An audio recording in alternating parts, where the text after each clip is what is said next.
Good day, good night, and welcome to Off the Woodworkx post-game edition live Wednesday, February 19th, 2020. I'm Kevin Laramee, and welcome to this Patreon-only live show. I'm going to put this show after the live edition to all our platforms, but welcome to this post-game show. It is, I believe, a live post-game show here for the Montreal Impact after their 2-2 draw in the CONCACAF Champions League, their first game this year against Saprissa, Deportivo Saprissa from the city of San Jose, Costa Rica. 2-2. If you would have told me this a few hours ago, I would have been really happy. But if you're telling me right now, how do you feel, Kevin, after this 2-2? Well, it's a missed opportunity. Yeah. Of course, Thierry Henry just mentioned in his press conference live from Costa Rica that he is frustrated, not disappointed. Frustrated would be his word, and I think it is a good word. Unfortunately, with injuries, early injury in this game, Montreal had to do 2 early substitutions, but we'll get to it in a second. Let's take the time to look at this match properly from the beginning. Let's look at the lineups of the Montreal Impact to start this game. A surprising lineup, of course. If you listened to my preview show a couple of days ago, I did expect Rica, Fanny, not necessarily Camacho to that point. Neither did Corrales and Broguillard. A kind of a 5-2-3, a 3-4-3. Call it whatever you like. Numbers are not important, as I mentioned in the last show. This year, I'm trying to get away from the regular tropes of Major League Soccer and soccer analysis of saying numbers and saying it's a formation. Formations overlap. Formations are ever evolving in a play. They're movable. They're in flux. They're in motion. Numbers don't reflect that. But this was the starting 11 for Montreal. Surprisingly, Safir Taider on the bench. He wasn't really recovered from his injury. This was an interesting aspect. Of course, Kyoto Boyan Okonkwo as a top 3 strike line type of. Corrales, Piet, Sejdik, Broguillard, Raitala, Fanny Camacho, and Clément Diop in net was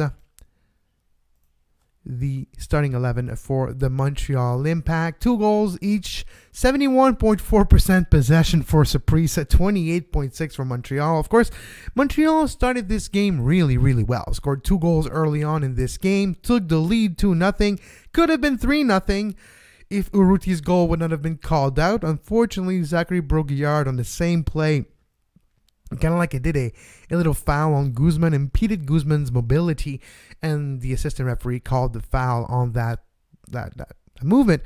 It would have been a goal for Urruti. It would have been 3-0 for the Impact at that moment, and that would have changed a lot. But the Impact could say the same. They cleared 2 balls off the line. One was Joel Waterman, and the other one was actually Maxi Urruti, clearing balls off the line for the Impact. So this game could have been going either way. It could have been 4-2 for the Impact with the 2 missed opportunities.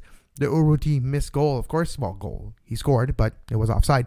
No, it was called back for a foul. Let's be accurate here on Off the Woodworkx.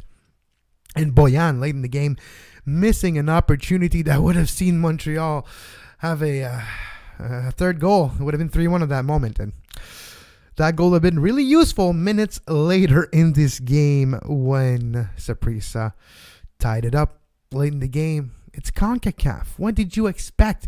Did you expect Montreal to just go down to San Jose, go down to Estadio Ricardo Saprissa, score 2 goals, come back home without a goal, concede? That would have been the best case scenario. It would have been ideal. It would have been super. But things don't work like this. It is preseason when you think about it still for the Montreal Impact. Technically, season has started tonight. Saprissa is 9 games in to the regular season, the Clausura, the winter short season in Costa Rica. They're second behind Herediano right now in their league play. And they're 9 games in out of a 18-20 game season. They're halfway through their season. They're half season form. You could see that difference late in that game when Saprissa was running laps around Montreal, and that's the difference, right? If you just look at the goal scoring opportunity, it's clear. It's clear as day here. Okonkwo scores at the 11th minute, and Kyoto at the 22nd minute. We'll get to Kyoto, my man of the match for the Montreal Impact. Hopefully his injury is just cramps and it's not that severe. Same for Okonkwo and hopefully Camacho. But Okonkwo great movement off the ball, was at the right place at the right time. He put in the rebound of a shot. Boyan to Kyoto is the second goal, and I think I can get used to this type of play between the two. The link-up play between Boyan, Okonkwo, Kyoto in the first half was actually impressive. We were wondering during the preseason, looking at a few games we had the chance to see of the Montreal Impact, where the goals would be coming from. We did not have to wait too long. At least Okonkwo, 11 minutes into this game, scored. Kyoto, 22 minutes into this game, scored the second goal for Montreal. And then we had a few time without scoring. And of course, you see on the screen, Yohan Venegas, former player of the Montreal Impact, did score at the 80th minute. Kind of a classy move. He didn't celebrate. He did the famous, so good, thanks, it's okay. I'm not celebrating. This is my former club. Yohan Venegas. The fans are quick to criticize his time with the Montreal Impact, but I have to say, Yohan Venegas for me was always a very talented player, was always a very nice person. Even though English was not his best language, he would actually talk to you off the record sometime. He would actually be nice. I interacted a few times over the years with him when he was in Montreal, and his time in Minnesota did not go well either. He scored tonight in Costa Rica with Saprissa. Of course, where was this 3 years ago, Yohan? Where were your goals 3 years ago when you were playing here in Montreal? Exactly. But it's okay. That was the first goal for Yohan Venegas. And then Martinez, who was subbed in later in this game, scored the goal for Saprissa, the tying goal. Martinez came in at the 77th minute for Ugalde, who's a young, great player for Saprissa. You know, every year when there's a CONCACAF Champions League, Costa Rican team, Panamanian team, or other smaller team in CONCACAF have good players that are showcased in games, and then they're sold a couple of months. Sometimes it's days and weeks. He's still very young. He's 17 years old, Ugalde. But I wouldn't be surprised if by the end of this year, he's on his way to Major League Soccer already. This young striker for Saprissa is a player to keep an eye on, Ugalde. But the player that replaced him, Martinez, at the 77th minute, had fresh legs. And I think that's where this game was won. Well, it was a tie, but the difference in this game, from winning 2-0 to having a draw 2-2, that's where that difference lies. That difference lies is fitness.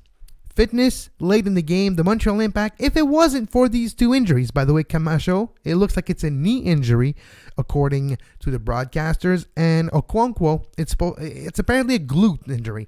Glute injury could be like a high hamstring cramp. Sometimes it's close to a high hamstring sprain, and if you feel the glutes and you don't call it a hamstring strain, it's because you haven't had that physio looking at you and diagnostic.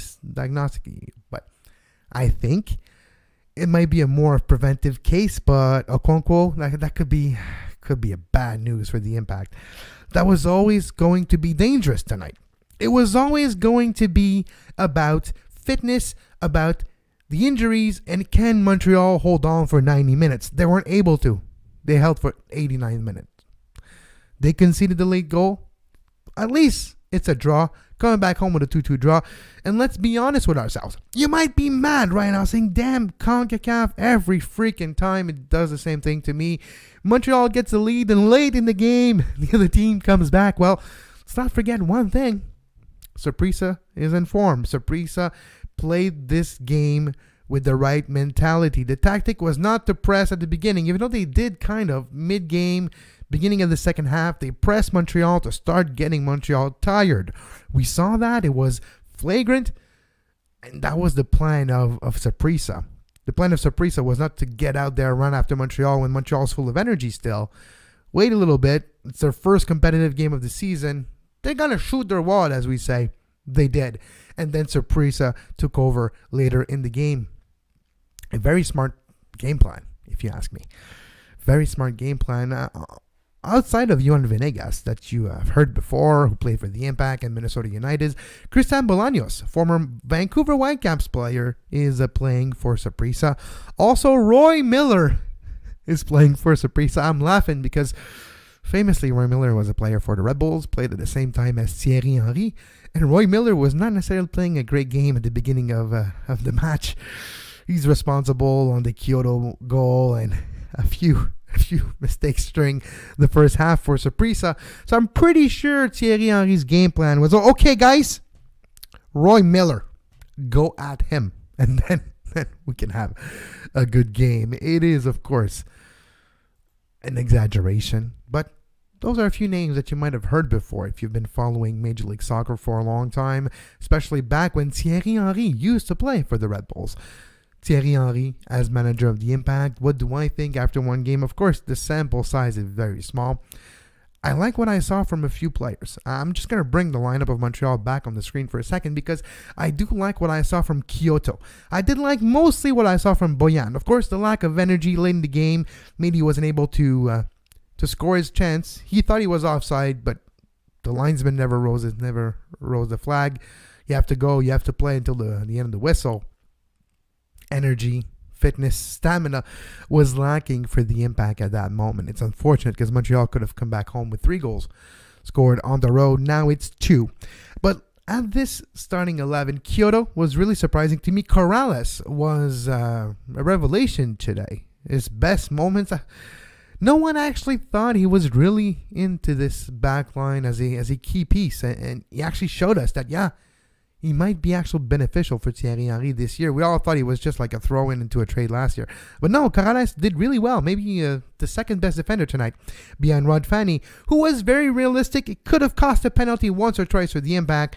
Referee fortunately did not give the calls, and they were just very good sliding tackles. In the box for Rod Fanny, always be careful sliding in the box in CONCACAF. I think someone has to take Rod Fanny apart and be like, Rod, come over here. I know you've never played in CONCACAF before. I know it's your first time playing in Costa Rica, and you don't slide into the box. You touch the player, he's gonna jump like you shot him with a water cannon. You know, it's CONCACAF. You don't slide tackle in the box, but thankfully it didn't cost anything for Montreal. No arms fouled there. Let's continue. We were talking about Kyoto Boyan and that chemistry. Of course, Corrales and Kyoto on the same side, Spanish speaking, both of them together. I don't think that's a coincidence. I think that could lead for a good chemistry down the road. See if it will stay like this. But this could be a good way to use your left side. With Piet and Sejdik as the defensive midfielders there, the hold-up midfield, and we'll see if it continues to be Sejdik or eventually if Tyder takes over there, which I anticipate is going to happen. Good from our Sejdik, by the way. Must not have been easy at the end of this game. We saw a lot of players of the Montreal Impact being out of gas. Sejdik one of them, but I have to say, he played really well for a player who did not have a lot of playing time, if any, in 2019. But Boyan, Kyoto, in the first half, they generated offense. They generated the first goal. Okonkwo took the rebound off a play that was created by, first of all, a good play in the midfield, and then Kyoto, and then Boyan to Kyoto. It's beautiful. And Boyan, the shot that's blocked. And then, of course, that was created by Kyoto. Give to Boyan. Boyan shoots. Ball blocked by the defender. Okonkwo gets a rebound, and it's 1-0 Montreal. That was great to see. It's the Boyan and Kyoto chemistry down the left flank. It could be interesting with Corrales there overlapping, communicating, the Spanish connection. They all speak Spanish. So that could be really good.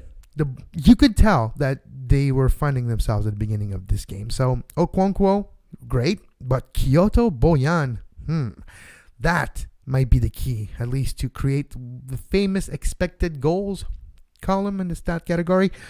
Is very important in 2020. It gives you a sense of how many goals you could have scored if you had some realism in your team. So I think Kyoto and Boyan will have a great chemistry together for the Montreal Impact. So at halftime, it's 2-0 for Montreal. We're all like, wow, we're surprised. Is it normal? What's going to happen? Is it going to...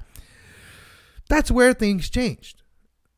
At 0-0, we did not necessarily have we as supporters, as people watching, as journalists, as commentators, as colleagues, onlookers of this game at 2-0 Montreal, we're like, wow, this is not going the way it's planned. And you get excited, and you forget that you're watching CONCACAF, and you forget that you're watching a team like Saprissa, who's going to go at you in the last 20 minutes really hard.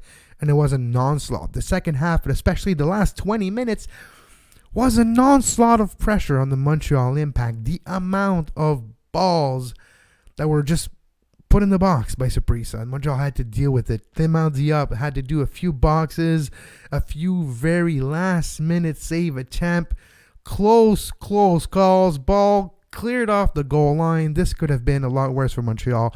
They could have conceded 4 goals in the second half. They could have scored 3 maybe in the first and 1 late in the game. They could have conceded 4 in the second also.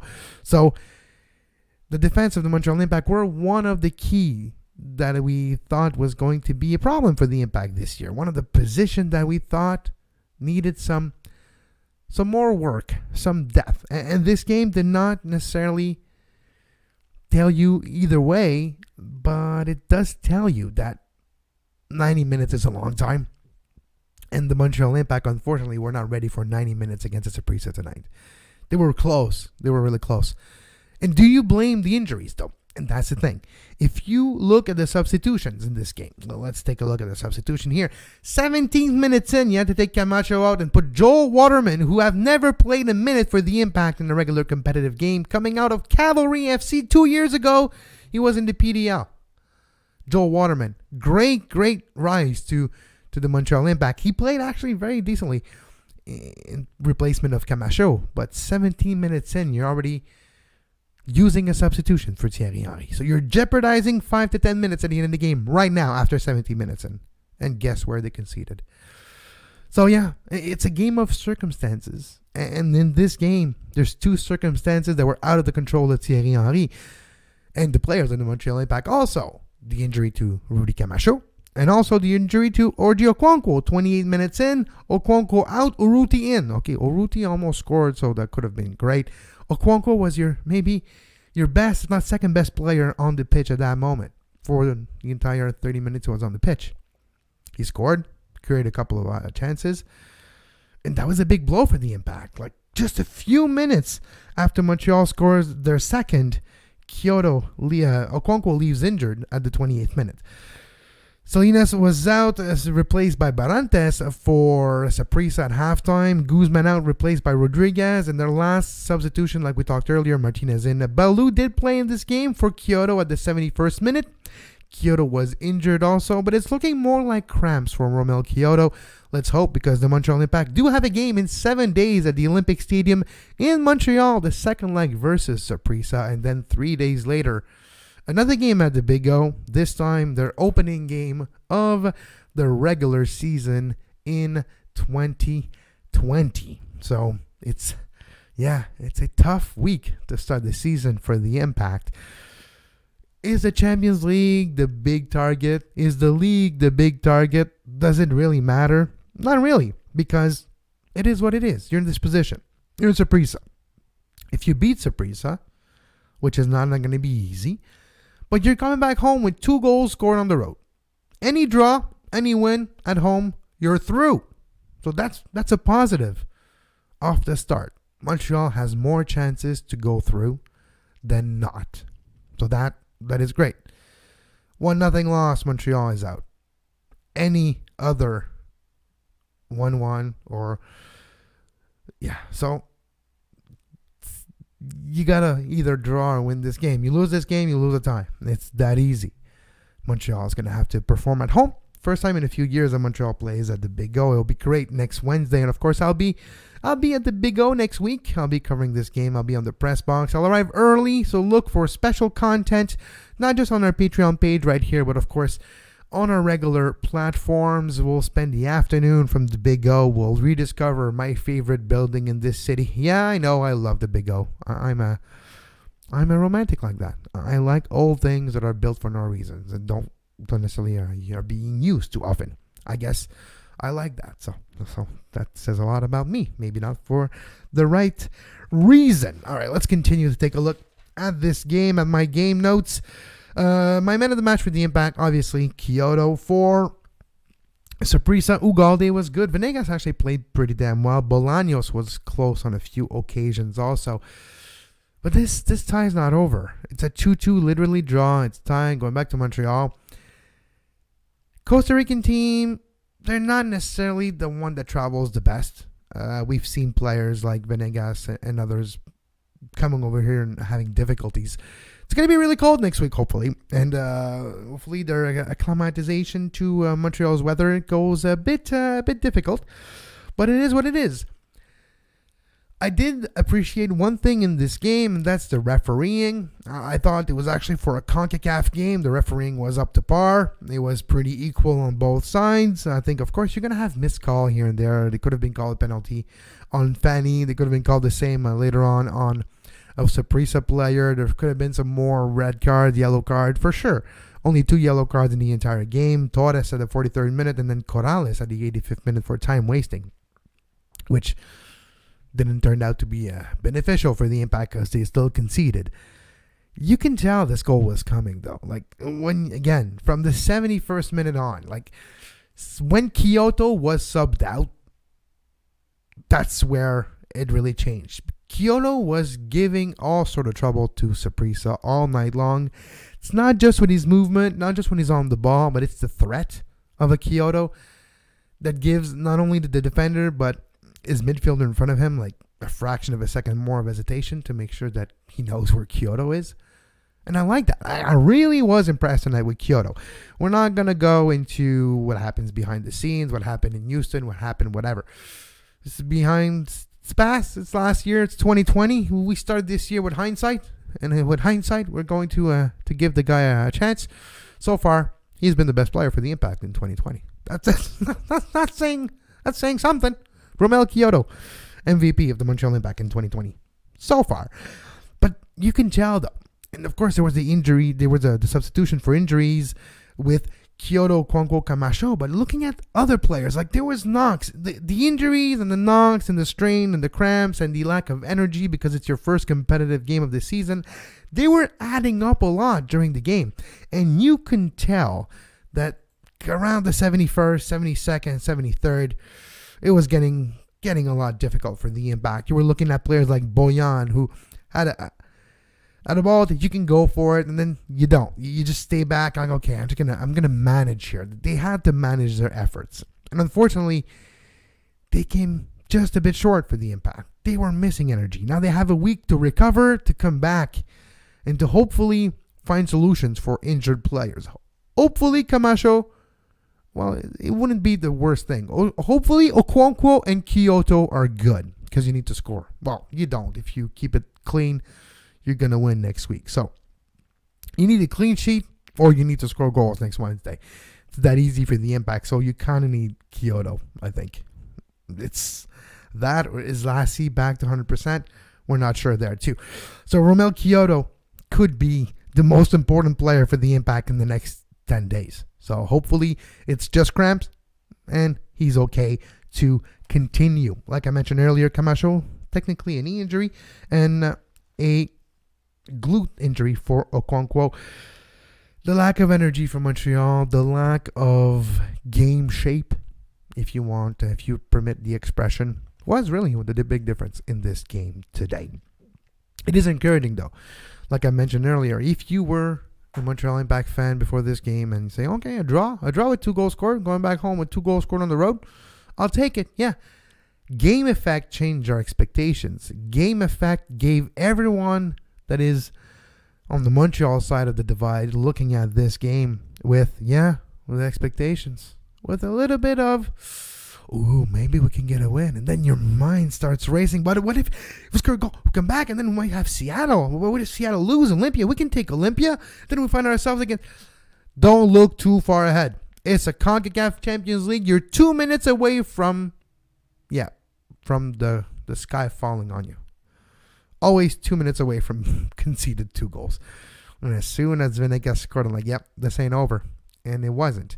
But looking at this small sample size of a team managed by Thierry Henry, we saw a high press that was efficient in the first half by the Impact. We saw Saprissa not knowing how to handle the Impact at some point. We saw Kyoto really use his strength.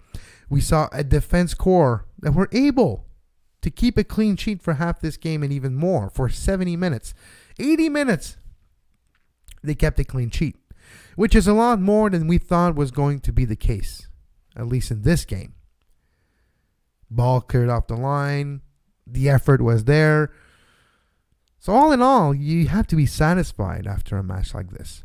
It was never going to be easy. It's CONCACAF after all. Right now, no serious injury as of right now, as the latest news. No red card. Only one yellow. Yeah, only one yellow, so that's good. Like, you only have one yellow to Corrales and yellow to Torres. So no yellow to big players. So that's great, because if you go forward and 2 yellow, you're suspended. Just ask Evan Bush how difficult that could be, missing a game in the CONCACAF Champions League. He missed the second leg of the final, because of a stupid yellow card he received in Mexico at Estadio Azteca. So a yellow card could be detrimental in this type of tournament. They're not wiped until the semis now. So at least that wouldn't be able to happen to Evan Bush once again, what did happen in 2015. At least CONCACAF learned from their mistake. It takes a while sometimes for CONCACAF to learn. They did learn on that occasion. So looking at game number 2 now. Looking at next week, I do expect a few change. Because if we go back to the lineup, Diop, might expect Diop to be back. Diop might be the cup goalkeeper for Thierry Henry, like he was also last year. So maybe Diop comes back Wednesday, and on Saturday, in the first game of Major League Soccer, Evan Bush starts. Maybe we continue a few squad rotation here. So, okay, we're looking at the bench here. We're looking at players like Urruti, Anthony Jackson-Mel. One of these two are probably going to start next week, depending on the injury of Kyoto. And then you have to shuffle a bit your lineup, maybe. Do you go back with the same formation? If so, do not touch the back line. I like the Corrales, right to left, Fanny, Camacho, Broguillard. If Safir Taider is fit from his injury, he would be taken over Sejdik for the second leg. So those are the changes that I do expect. Boyan was out of gas. Do you start him? And that's the question. Is if you're the Impact and you're getting the second leg. Now, Costa Rica, they're not used. Well, Costa Rica. Saprissa is not used to playing on artificial turf, and I don't think they've ever seen artificial turf as bad as the Big O. And if I'm the Impact, I open all the doors of the Big O the day before, make it cold inside, make it not easy to play, just like the bare minimum of heat you could do. Like, make sure that fans are not dying of frostbite. That's good, but don't make it easy. Don't make it too warm. Make it cold. Make it cold at the Big O for this game. And I think there's a good opportunity. If you make sure that you have some strength on your lineup, you need a guy who can come in with pace and give trouble to Saprissa. So if I'm the Impact, and if I can afford to actually put Kyoto on the bench and put him 60 minutes in with his effort that he showed in the beginning of this game, that could be how Montreal keep their energy throughout the 90 minutes. Is you manage it. You actually put some on the bench, you manage it. That might be something that you need to look for next Wednesday. You're coming fast. You're coming back here. There's going to be some injuries. There's going to be some time at the training facility for the infirmary, for players, because not only the 3 guys who got injured today and subbed out are injured. Let's face it. You watch the same game as I have. And we've seen players in this game struggle. Everyone have pretty much had a cramp here and there. Those leave marks. And tomorrow morning is not going to be easy. It was a cheapy game. Go back and watch the second half. Surprised there was no more big melee or pushing and shoving. It really was getting chippy. Players were starting to Boyan, and players that are not necessarily used to CONCACAF, they were starting to be on tilt, as we say. They were starting to be played with in their minds. And that's another very interesting aspect of CONCACAF, is players that are not used to that cheapiness, that grittiness, that nastiness of CONCACAF. Yeah, it's different. It's unique, and it makes it beautiful. The CONCACAF Champions League is beautiful, and it's back for at least one more game next Wednesday at the Stade Olympique, the Big O. The Montreal Impact plays the second leg versus Saprissa, and we will be there with all the details. Look for us on our Twitter feed at Kevin Laramee and at Off the Woodworkx with an X at the end. Of course, our Patreon page at patreon.com/sportspodcasting network for all the details. And as always, Hope you enjoyed this show. We're back with one off the Woodworkx per week, if not more. All on our Patreon page, patreon.com/sportspodcasting network on the $5 tier. Once or twice a month, I'll put a show on the free feed. But if you want to make sure that you catch the original English podcast covering the Montreal Impact since 2013, go to patreon.com/sportspodcasting network, the $5 tier, and you will get all that you want of Off the Woodworkx and probably more. We hope you enjoyed this match tonight. It is already begun. The season is upon us. And we'll be back next Wednesday with a post-game edition. Be back next week for another preview game. Until then, you can listen to me on Soccer Today, live Monday to Friday, 11 a.m. Eastern Time, 8 a.m. Pacific, on our flagship show of the Sports Podcast Network, available live on our Twitter feed at Soccer Today SPN. But as always, until next time, have a great soccer.